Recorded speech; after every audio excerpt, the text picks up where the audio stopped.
Students, कैसे हो? ठीक हो सब? लास्ट टाइम जो मैंने आपको पढ़ाया था आपने पढ़ा?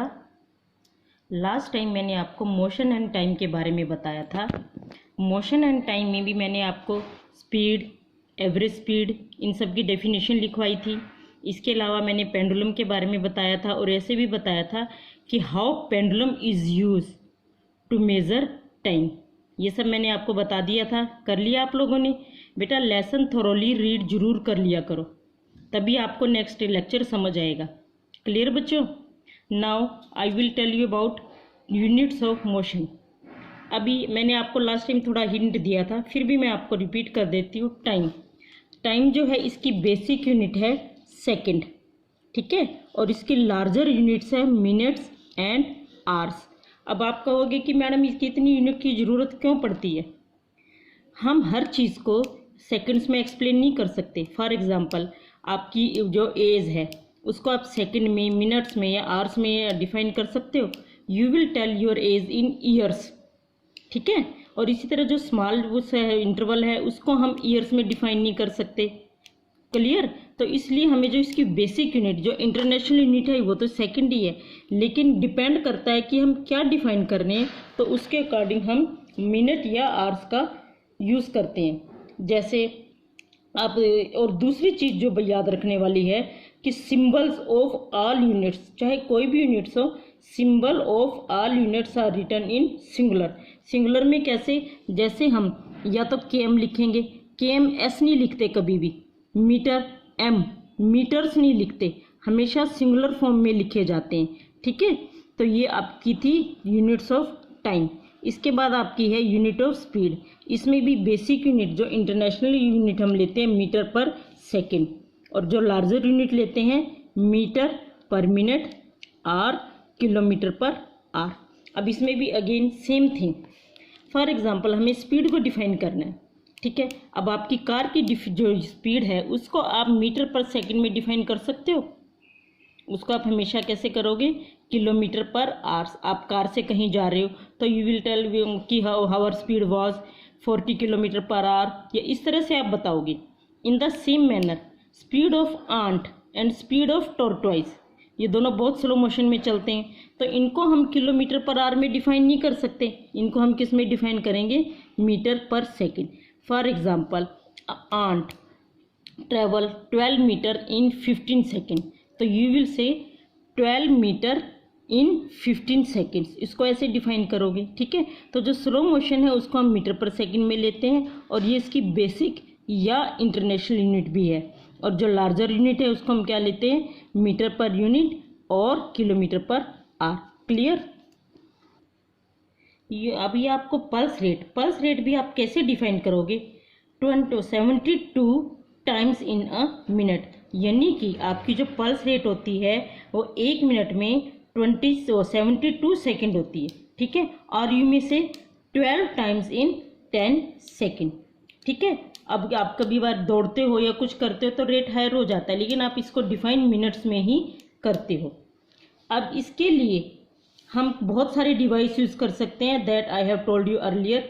जैसे मैंने आपको बताया था कि टाइम मेजरिंग के लिए पेंडुलम यूज़ करते हैं, ठीक है। और दूसरा हम यूज़ करते हैं वाटर क्लॉक, सनडायल, ये सब मैं आपको बता चुकी हूँ, सैंड क्लॉक। और एक चीज़ जो आपको याद रखनी है, atomic clock is most accurate clock. I repeat, atomic clock is the most scientific and accurate clock, ठीक है। अब स्पीड के बारे में मैंने आपको जैसे बताया था, स्पीड का मैंने आपको फार्मूला बताया था, speed is determined by distance travel divided by time taken, यानी कि डिस्टेंस ट्रेवल जो कि हमारी मीटर में होती है, टाइम टेकन जो हमारा सेकंड में होता है। तो स्पीड को हम डिफाइन कर सकते हैं distance travelled in a unit time, ये हमारी होती है स्पीड। और लार्जर यूनिट के बारे में मैंने आपको ये बताया ही है। अब कई बार आपको मेजर स्पीड करनी पड़ती है, कैसे करते हैं आप? इसके लिए कई तरीके हैं। जैसे आपको खुद अपने बिहाफ पे करनी है तो आप कोई भी एक अर्थ पे कोई भी एक लाइन ड्रॉ कर दोगे और उसको मेज़र कर लोगे कितनी मीटर है, फिर अपने फ्रेंड को बोलोगे कि उस पर वॉक करो, उसका जो टाइम टेकन है वो आप नोट कर लोगे, और जब आप डिस्टेंस और टाइम टेकन को डिवाइड करोगे यू विल गेट स्पीड। अब स्पीड को मेज़र करके हम बता सकते हैं कि कौन सा ऑब्जेक्ट फास्टेस्ट है और कौन सा स्लोएस्ट है। इसके लिए हमें स्पीड को मेज़र करना पड़ता है। ठीक है, सबसे पहले जैसे हम देखते हैं टाइगर की स्पीड बहुत ज़्यादा होती है और टॉर्टोइज उसकी स्पीड बहुत कम होती है। आप अपनी और अपने फ्रेंड्स की उसको कंपेयर कर सकते हैं कि कुछ फ्रेंड्स तेज़ चलते हैं, कुछ थोड़ा स्लो चलते हैं। साइकिलिंग अगर आप कर रहे हो अपने फ्रेंड्स के साथ तो maybe you are fast and maybe your friends are fast. तो इससे हमें कैसे पता लगता है? स्पीड से। स्पीड अगर एक बार हमें पता लग जाए तो हम कह सकते हैं कि कौन फास्ट चल रहा है और कौन स्लो चल रहा है। क्लियर? इसके बाद conversion of kilometre per hours in metre per second. कई बार क्या होता है, हमें ये दे देते हैं कि कोई भी ऑब्जेक्ट है उसकी स्पीड किलोमीटर पर आवर्स में इतनी है and you have to convert them in metre per second. तो हम कैसे कन्वर्ट करते हैं? देखो, kilometre, 1 kilometre is equal to 1000 metre और 1 hour is equal to 3600 seconds.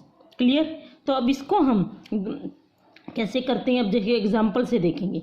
Convert 320 kilometre per hour into metre per second. Again 1 kilometre is 1000 metre and 1 hour is 3600 second. अब 320 kilometre, इसको हम 1000 से मल्टीप्लाई करेंगे, it will change into metre, और इसको again जब हम 3600 से डिवाइड करेंगे तो it will change into metre per second. तो इस तरह से हम किलोमीटर पर आवर्स को मीटर पर सेकेंड में कन्वर्ट करते हैं। अब दूसरी चीज़ मैं बार बार आपको बता रही हूँ कि स्पीड कैसे मेज़र करते हैं। Speed is measure by total distance covered in a unit time. और अगर हमें डिस्टेंस वो करना है कोई प्रॉब्लम नहीं है।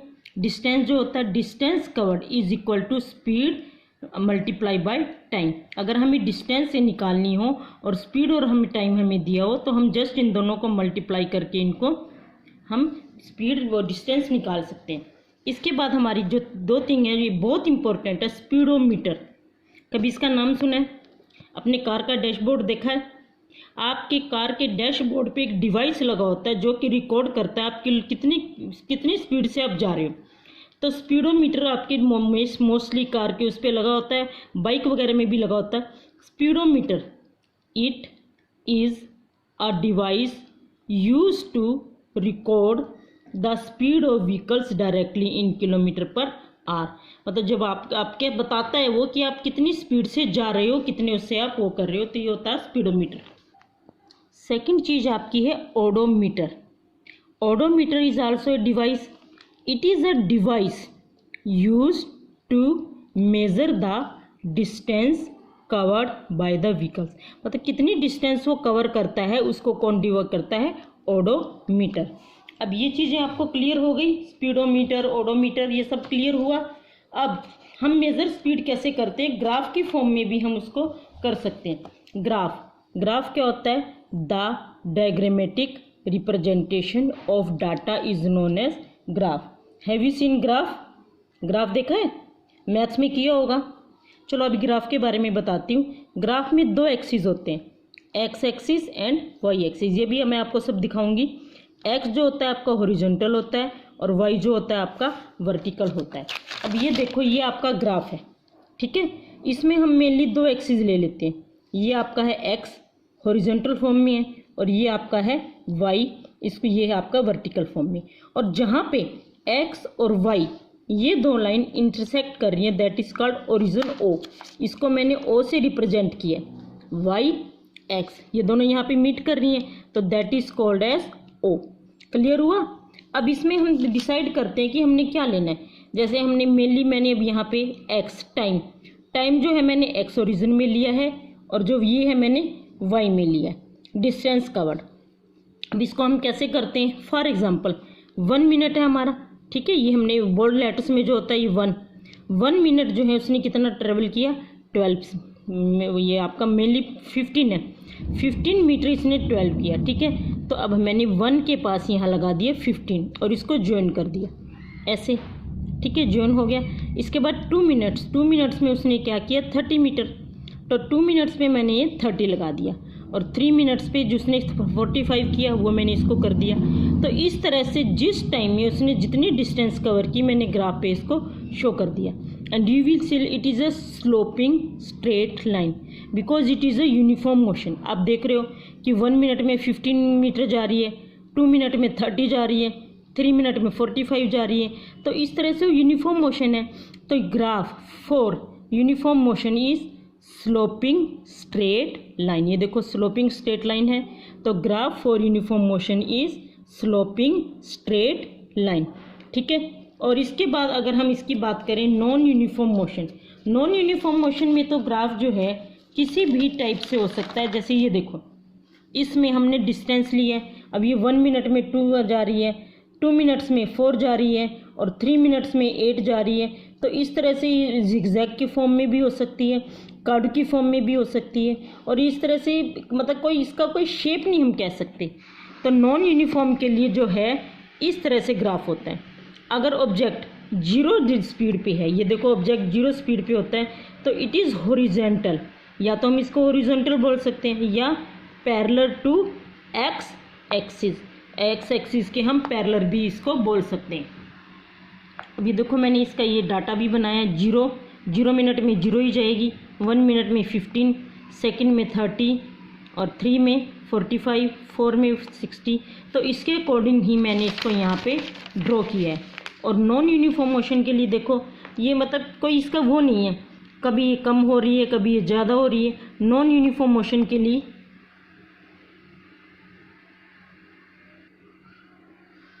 जैसे 1 सेकंड में 2 मीटर जा रही है, 2 सेकंड में 3.5, मतलब एक तरह से यूनिफॉर्मिटी नहीं है. तो इसके लिए ये डाटा मैंने लिया है और उसके अकॉर्डिंग इसका ग्राफ आपको बताया है. तो एक ग्राफ समझ आ गए. ग्राफ बहुत इंटरेस्टिंग है, आप बड़े आराम से कर सकते हो कि आपने एक एक्सिस को, आप टाइम यहाँ भी ले सकते हो, जरूरी नहीं है कि यहीं लो, बट यहाँ लेना कन्वीनियंट होता है. क्लियर. और दूसरा कई बार क्या होता है कि बहुत बड़ी है, फॉर एग्जांपल 80 किलोमीटर. अब 80 किलोमीटर जो है डिस्टेंस कवर्ड है. अब हम ग्राफ पे यहाँ 80 तक तो नहीं ले जा सकते. ठीक है. तो क्योंकि ग्राफ जो होता है एक लिमिटेड उसमें होता है, तो हम क्या करते हैं, जैसे ये 1 है, यहाँ से यहाँ तक का ब्लॉक है, इसको मैंने 1 माना था, लेकिन 1 की बजाय हम इसको 10 मान सकते हैं कि ये जो ब्लॉक है वो 10 को रिप्रेजेंट कर रहा है, दूसरा ब्लॉक 20, 30. तो इस तरह से हम अपनी कन्वेंट के अकॉर्डिंग ले लेते हैं, क्योंकि लार्जर यूनिट को 80 तक तो हम नहीं ले जा सकते. ठीक है. तो इस तरह से हम ग्राफ को ऐसे भी ले सकते हैं.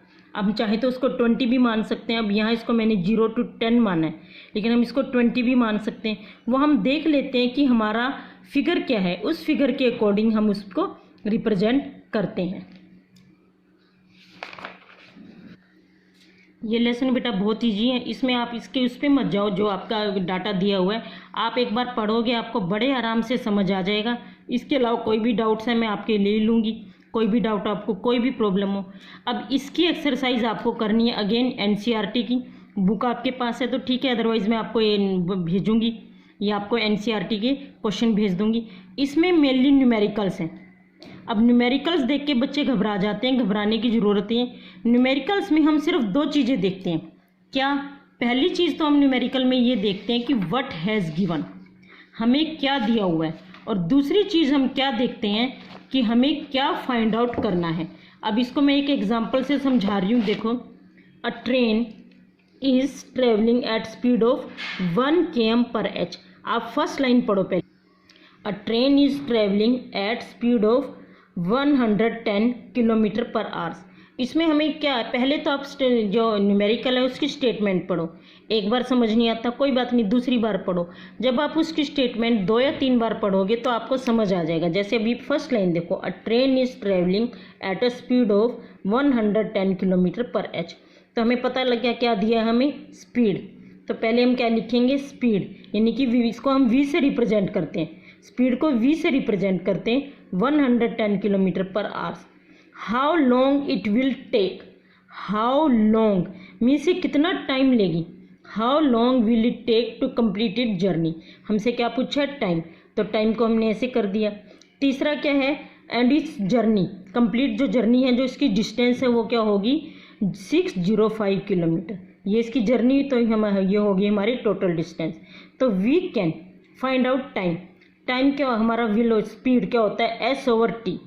ठीक है. अब हमें T निकालना है तो T इधर चला जाएगा, क्रॉस हमारी वो हो जाएगी टी हमारा यहाँ चला जाएगा और वी ऐसे आ जाएगा, तो एस ओवर वी, तो ये हमारा हो जाएगा 5.5 आवर्स। क्लियर। तो इस तरह से हम न्यूमेरिकल्स करते हैं, इस तरह से हम न्यूमेरिकल्स करते हैं। आपकी जो एक्सरसाइज है इसमें मेनली न्यूमेरिकल्स ही हैं, ध्यान से पढ़ो, समझ आ जाएगा।